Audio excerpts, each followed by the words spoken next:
After decades of high-cost games triggering an economic crisis in many countries, the International Olympic Committee has come once again with its show must go on mantra. The city of lights it is this time. Paris lit the Olympic torch a few days back, and all the news coming from the sports segment is coming from Paris this month. Paris Olympic 2024, where the city hosts about 10,000 athletes, selling a record 8.6 million tickets and billions of people viewing it from far through television worldwide. This time, the Olympic host has pledged to keep the Games sustainable and cost-effective. Yet, it spent a whopping $9.7 billion in organizing these Games. But this is not the most expensive one. These are the top 10 most expensive Olympic Games held in history. The 2014 Sochi Games took the lead with a spending of up to $21 billion. 2020 Tokyo Olympics comes second with $20 billion spending, and so on. So now, is this investment even worth it? What does a country gain from hosting Olympics? And most importantly, why does the cost always exceed the budgeted amount? Let's analyze. The Olympic Games are a pinnacle of all sporting events across the world. However, hosting it was never an economic affair. Now the IOC has decided to make the Games more sustainable, starting with Paris itself. They say that it is the first Olympics after Sydney where the total costs are less than $10 billion. However, many reports suggest that the Olympic Village has not lived up to the standards befitting international champions in terms of food itself. Insufficient quantities of chicken, eggs, carbs, and some meat was even served raw as per attendance. Well, the city has also faced rat population problems, to infrastructure issues ahead of the Games. But all seems well because it is cost effective. For the next Olympics, LA was the sole bidder. Why? Because of the massive costs and minimal returns. To go easy on the host countries, the IOC's Agenda 2020+5 notes that the Games will be more sustainable.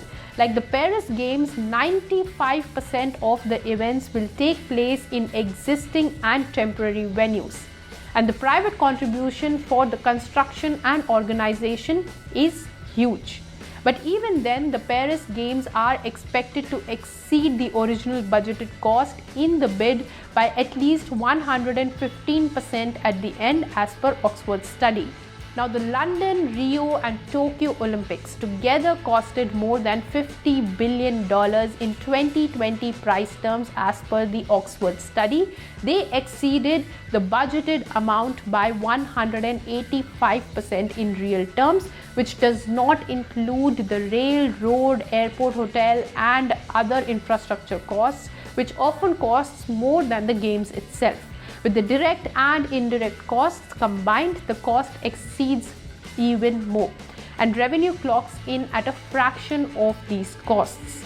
And then it all makes less sense. And some cities even spend more than $100 million in the bidding process itself. And the returns? Well, as per a study, the economic benefit to Paris region from the Games is expected to be roughly around 6.7 billion to 11.1 billion euros over a 17-year period.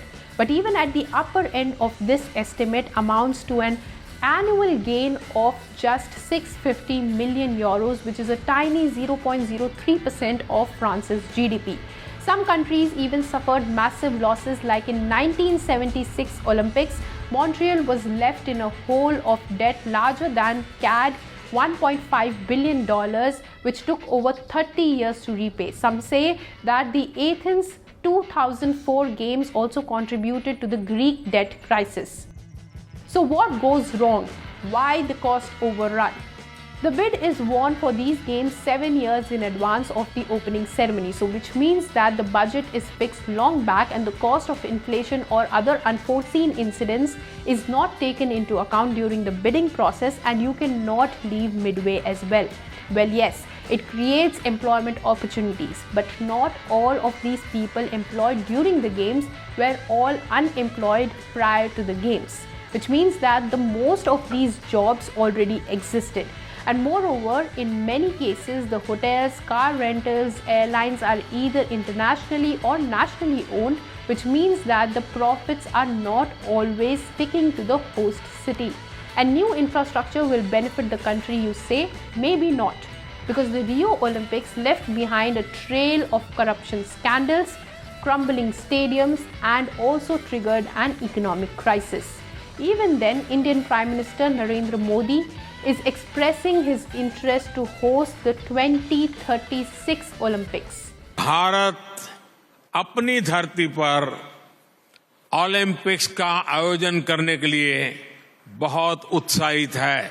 साल 2036 में भारत में Olympics का सफल आयोजन हो, इसके लिए भारत अपने प्रयासों में कोई कमी नहीं रखेगा। But is India ready?